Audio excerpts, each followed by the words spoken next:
You ready? Yeah. All right. Have you already started this? Yeah. Yeah. So when we ask people questions, Yeah. what we've gotten is they Well, don't. they don't even know the Second Amendment they don't even know the is, Second but they're Amendment. very opinionated about it once we tell them what it is. Oh, really? Yeah. So that's why we kind of keep it as Yeah. simple as possible. People don't Sure. really know where to go with things. Uh-huh. I understand you're a lot more informed than most, though. Right. so- Well, let's start the conversation then by let me ask you guys a few questions, and you can tell me how you feel about whatever, and that may raise. Yeah, gotcha. You know what I'm saying? Okay. So we know what the Second Amendment is. Can you either of you guys quote it for me? Yeah, I got that. I think I got that. It's, the right to. Okay, well, I know, like, obviously the line where it's like the right of the people to bear arms shall not be infringed. Right. Something about like necessary for a militia. Yeah, it's necessary for the security of a free state. Yeah. Or whatever, well-trained militias necessary for that. So being as it's necessary to have this militia, which basically refers to the civilians maintaining their own arms, because that is so important for the security of a state, the right for the people to keep and bear arms shall not be infringed, right? How do you feel about that word infringed? I feel like it means no unnecessary regulations. Like, no. So you say, I like how you put that though, no unnecessary Yeah. regulations. So, I mean, I think personally, like, obviously, no fully automatic weapons. I feel like that was a necessary regulation. Uh-huh. But I feel like they draw the line when they're talking about semi-automatic weapon bans, magazine capacity bans. So you're okay with some infringement. What do you think the definition of I mean, I infringing wouldn't actually really is? say- Like the actual definition. think Do you know? What's the, you got your phone on you? Let's look it up real quick. I mean, we might as well, because these are the big issues that people have with the Second Amendment. So even when you read it verbatim, they always try to point to that first part that says, well-regulated militia. Well, you're not a militia. That means you don't get to have it, right? Or, Well, also, then you'd have to define what is a militia. right. I mean- Well, the definition of militia at the time in which they wrote it was very clear. It was only now that we all decided to try to have a conversation about what the meaning of the word is. You know what that refers to, by the way? What? Bill Clinton. What I got for infringe is actively break the terms of and then law, agreement, etc. Or there's also act so as to limit or undermine something. As to limit or undermine something or encroach on, right? Yeah. Encroachment. If it hasn't been that long since you guys got your driver's license, what happens? What do they call that when you're in a lane and you start to do what to that other lane? If you even get near that line, do you remember what they call that? Same word, infringing. You're infringing on that lane, right? So even a little bit to limit in any way. If I say, here's 100%, Right. and you say, okay, I'm okay with most of that 100%, but I think it's common sense that it's only 99.999999999. I mean, that's a 0.000000001 limit infringement. That would be appropriate to describe that as such, right? Yeah. In those terms. So any limit or infringement on any of that stuff would be against the Second Amendment. Yeah. So limiting it in any way whatsoever is infringing on it. So according to what was written like that, yeah, that infringement has taken place. It doesn't matter if you only infringe on 0.00000 whatever. Even if we're all okay with that amount of infringement, it's still infringement nonetheless. So shall not be infringed. Very, very clear on that. So that's why it's easier to argue that it's the militia aspect of it. Well, you're not well-regulated militia. Militia is a group of citizens that arm themselves in protection of the community and the area around them, right? We can all kind of agree on that? Yeah. Okay, so if that is what it is, there's a good militia, which is one that actually trains and is well-regulated. And then there's a crappy militia, not bad, just crappy, because they're untrained and they're whatever. They're still a militia because it is the citizens who are armed that make up a militia. So because it's necessary to have a well-trained, well-regulated militia, so because this is a necessary thing, then this thing has to be in place. That's why that comma is talked about all the time with that. This has to be in place. The right of the people to keep and bear arms shall not be limited or encroached upon in any fashion. If you have to have that, you have to have this, is what they're saying. They're not saying only the people who are involved in this can be armed. Doesn't have to be everybody, right? You can take a look at other countries like Israel and stuff like that. Whether you're pro-Israel or pro-Palestine, it really doesn't matter. But if you just take a look at that specific country, every single person there is in the military. Every single kid running around your guys' age, adult, because you're over the age of 18, right? Yep. Running around your age, every single one of those people has a responsibility to protect their community, up to the point of when the fact that they even make these guys, every single buddy's in the Army. Hey, here, go to college. Here's an M4. Here's an M16.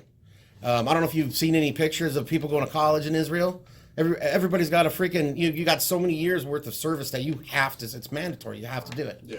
Right? So every single person there is what? They're necessary for the security of their state. And their rights are not infringed upon in regards to that. Right. And it's not just the Jewish people that have that responsibility. It's the Muslims. It's everybody who lives in Israel. Everybody who is Israeli by nationality, right? So we take a look at that. Now, obviously, we're not completely surrounded on every side by people that have sworn our destruction of our people. So that may not actually be necessary. But we did just get fresh off of being choked out by the British for how many hundreds of years, which is why we came here. Yeah. And they knew one thing, and that is anybody that has ultimate power. If the power is with the establishment, there will be abuse. There will be. It's guaranteed. It doesn't matter how awesome your guy is. It doesn't matter how crappy their guy is. The fact is, anybody who gets to the top, if the people do not maintain control of the majority, same reason the Japanese wouldn't come here and do anything, right? You familiar with that? There's a rifle behind every blade of grass. Yeah. That's why you never start a land war in Asia or go up against a Sicilian when death is on the line. Anybody? No? It's Princess Bride. Now that you know that, what does that mean to you? I mean, how do you feel about that? My view hasn't changed. I'm a very pro Second Amendment guy. Right. Now, why, though? Is it because that's just the way you were raised? I grew up that way. Yeah. And, I haven't known anything different. You know what I mean? Yeah. And I just feel like it's a right that we have. And it feels like it hurts when somebody says you're not trustworthy, too. That's the other thing, too. I hear both arguments about people are inherently good, and that's the problem with the left. And then everybody goes, well, everybody there goes, well, the right thinks everybody's inherently good and should own anything to get their hands on, because as long as they're a law-abiding citizen, and we feel everybody is inherently evil.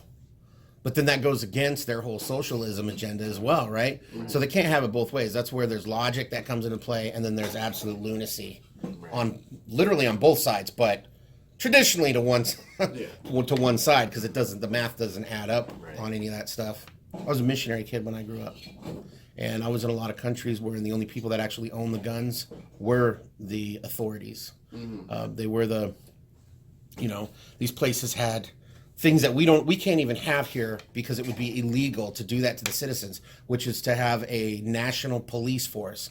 You have your military, and thank God we have these laws apparently that says that they can't use our military against us as a people. Yeah. Of course, that's why everybody seems to think they're going to bring in the UN and all that other stuff if they ever do anything like that.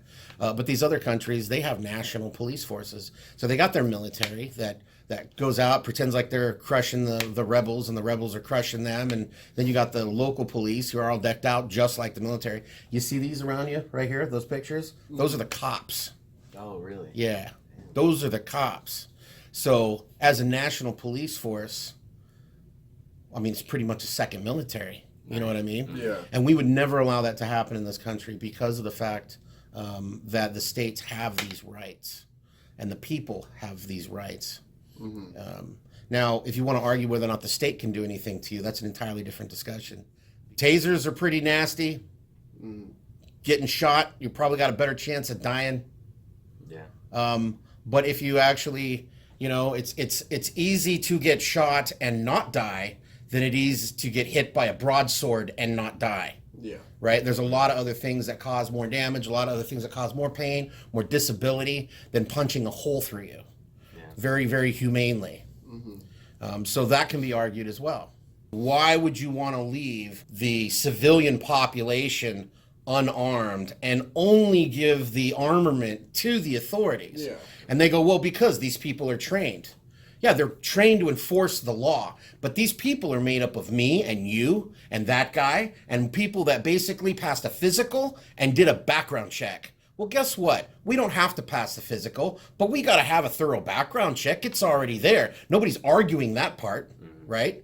Those background checks are already in place when it comes to buying from a dealer. And the reason that that's important for the government, the way they look at it, is that the dealer is where you get your new shit. It is not, you can get your old shit from your neighbor, right?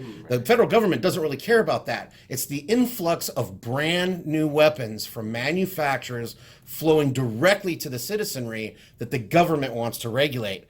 And everybody seems to say, oh, these guys on this end, they're like, oh, these people will come here and they will take away our guns and they're going to go door to door. Look what's going on in California. They don't even have to. Since we have to do a background check, all they got to do is shut off the computer on that end. Redo the website, shut down the phone lines. They do it to us all the time. All the time. We'll have a great busy Saturday and everything's going crazy and we're busting out background checks and all these law-abiding citizens are exercising their right, and all of a sudden nobody gets to exercise their right with the new thing that they bought because the computer went down. And not my computer, the federal government's computer. It goes down all the time. Now they send us these emails, oh, well, we're going to be down for this, we're going to be down for that, but it's always during peak hours. It's always during a weekend after a main event happened. Right. After being in this business for the last 30 years, I'm telling you, you can easily see a pattern of the shit that goes on out there and when the FBI's background website's gonna go down. Yeah. And they always say it only correlates because the amount of traffic rose and it's your fault. Right? If you guys weren't out buying all these guns, then everybody would get their gun. Well, that makes no sense whatsoever. So they can just shut it down at any time. That's why it's important that the arms dealer in your area actually gives a shit about making sure that gateway, which is the only, this is what they've given us the parameters in which to work, right? There is this gateway which they choke out and they regulate on a regular basis. It is my responsibility to make sure that I learn all those laws. I adhere to all those licenses. I do business in a legal fashion, a verifiable fashion, an above board fashion, right? So that way I can continue to keep that gateway open, that I can flood the citizenry with firearms to protect themselves and their community with. That's why if you take a look outside, that's why it says on the top of there, foreign armed citizenry. Because everything we do here is geared specifically towards the proliferation of small arms amongst the community of law-abiding citizens, right? And then if you guys learn how to protect yourself, self-protection, that's the big thing. A lot of people are talking about it actually right now. They're not anti-gun, they're anti-you protecting yourself. They think somebody else should be able to do it. And as long as you believe that somebody else is responsible to do it, then you're malleable, you're manipulatable, right? But then they go and they say, oh, well, the cops don't actually, they're not required to help you. The whole thing where cops are supposed to protect you, they can't be held liable if they decide not to walk into that school when the gunfire's going. Right. Yeah. And then, of course, months after that, what did we see? A whole bunch of freaking heroes diving towards the gunfire. Right. Right? With no way to stop it. With no way to stop it other than their body. And they took bullets. And they were children. And they were adults. You can't kill the human spirit even if you try to take away everybody's guns. But since these people are going to put themselves into harm's way for our children, why wouldn't you want to give them the best possible chance? The best armor, the best weapons. It's the same argument they use to tell us the police need to militarize. They need all of these armored carrier or whatever. I'm not saying they don't. I'd love to get a contract selling it to them. Yeah. But at the same time, I think we should be able to have that stuff. If we can't afford it, well, we can't afford it. And that's how the government wins. They take our money from us so they can afford to have all this stuff and then try to tell us that we don't need it anymore. I would like to hear really something better than the crap I've been listening to that people are trying to pass off as common sense or logic, or even 2 + 2 = 4. Like, they don't even know how to do math, these people sometimes. So if you actually get a guy who's good at it, who's who's got his stuff worked out, I want to hear what they got to say. I'm open-minded, even though I do this for a living. What we're seeing really, and the truth of the matter, that may be the feeling we're getting from mainstream media, that the population believes a certain way, when the fact of the matter is all that stuff in reality is so far bent that most reasonable people look at it and go, geez, yeah, what? Yeah, you look what they're doing. You know, look, now they're actually saying we do want to take away all your stuff. I thought you guys were crazy, but now they're actually telling us what they're going to do. Thank you for giving us some Yeah. information and talking to us, by the way. You got it, guys. Anytime at all. All right, thank you. All right, we'll see you. Okay.